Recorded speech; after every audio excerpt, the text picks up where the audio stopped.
Next problem is problem number 9. If point A is located at negative 3, 2, and A prime is the image of A after being reflected over the x-axis, what are the coordinates of A prime? Well, this is just a reflection over the x-axis, and we know that if we reflect negative 3, 2 over the x, then the y changes. So negative 3, 2 becomes negative 3, negative 2, and that would be true because if we looked and we had negative 3, 2 up here, negative 3, 2 somewhere along here in quadrant 2, and we reflected over the x, and we're going to end up down in quadrant 3, and then both numbers are negative, negative. Down in quadrant 3 is negative, negative. Okay. 10. If the point B is located at negative 4, negative 1, and B prime is the image of B after being reflected over the y-axis, what are the coordinates of B prime? Well, negative 4, negative 1, and if we reflect that over the y-axis, then the x is going to change. So we're going to end up with 4, negative 1. And if we look on the graph, and we have negative 4, negative 1 in the third quadrant, and we reflect over the y-axis, then it's going to come over here, positive 4 and a negative 1, plus minus in the fourth quadrant, so we know the signs are right there. If the point C is located at 2, negative 3, and C prime is the image of C after being reflected over the line y equal x, what are the coordinates of C? Well, we have 2, negative 3, and we're going to reflect this over the line y equals x. Well, we know reflecting over the line y equal x, the rule is that we just flip them inside the parentheses, or x becomes y and y becomes x. So this is going to be negative 3, 2. No sign change here, reflecting across the line y equals x right here, which is the diagonal line. So that's the rule. Reflect over y equal x. You're just going to change them inside the parentheses. Your y coordinate will become your x, and your x will become your y. Okay, on to rotations now. The rotations, list the coordinates of A, B, C. Well, A is at 2, 1. So A is at 2, 1. B is at 2, 3. C is located at 5, 3. And D is located at 1, 4. Okay, those are original coordinates for this figure, and we're going to rotate this thing 90 degrees, and we're going to go in the order of the quadrants. So this is quadrant 1, quadrant 2, quadrant 3, and quadrant 4. And we know the signs are positive, positive in 1, negative, positive in 2, negative, negative in 3, and positive, negative in 4. And so a 90-degree rotation is just a rotation across one axis if we're rotating about the origin. So in this case, we're going to go in the order of the quadrant. So we're going to rotate this way, which is counterclockwise.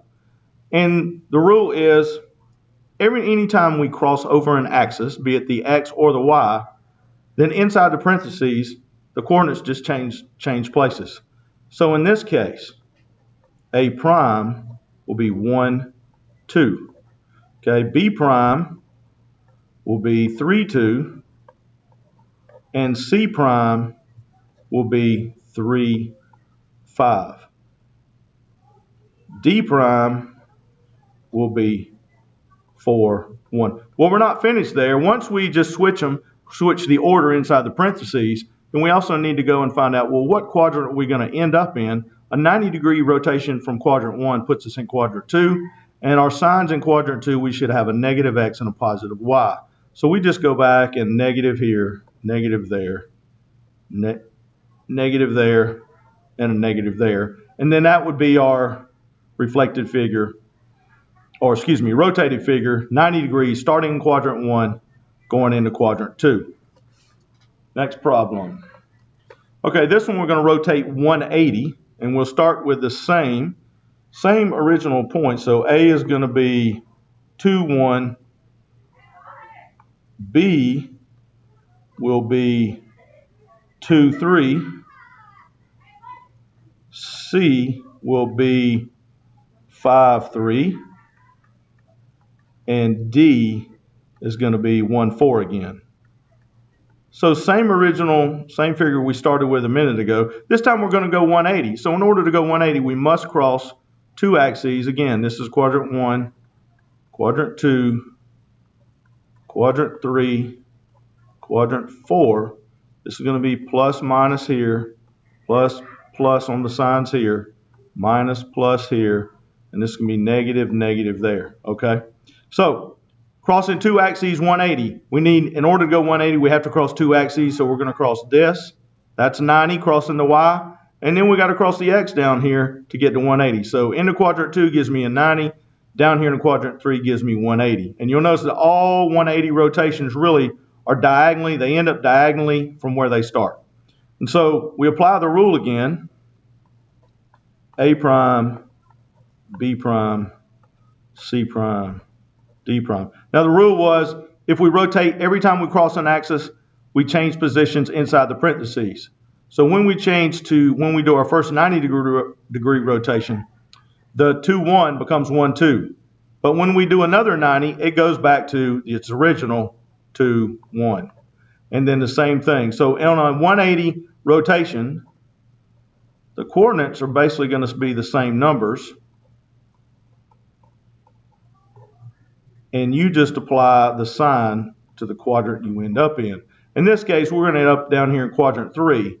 So we're going to have negative, negative, negative, negative, negative, negative, negative, negative. And that's a 180 rotation. It ends up diagonally from its original point.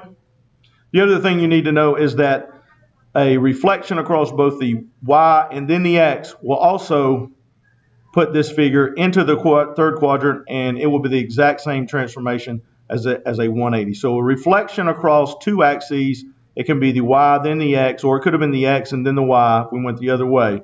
But a reflection across two axes will be the same as a 180 rotation.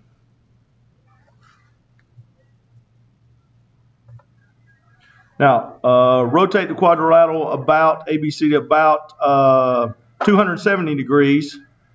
It doesn't say what direction, so we're going to go counterclockwise again. We have quadrant 1 again, quadrant 2, quadrant 3, quadrant 4. And again, we have two positives in quadrant 1, a negative and a positive in quadrant 2, two negatives in quadrant 3, and a positive and a negative in quadrant 4. We're going to go 270. So our original coordinates again are, let me put them up here for some room. A is 2, 1. B is 2, 3. C is 5, 3. And D is 1, 4. Same coordinates we've been working with at past two problems. We're going to go 270. So we're going to go here and we will change position inside. Here, they go back to this, and then over here, they change again. So we're going to have A prime is going to be 1, negative 2.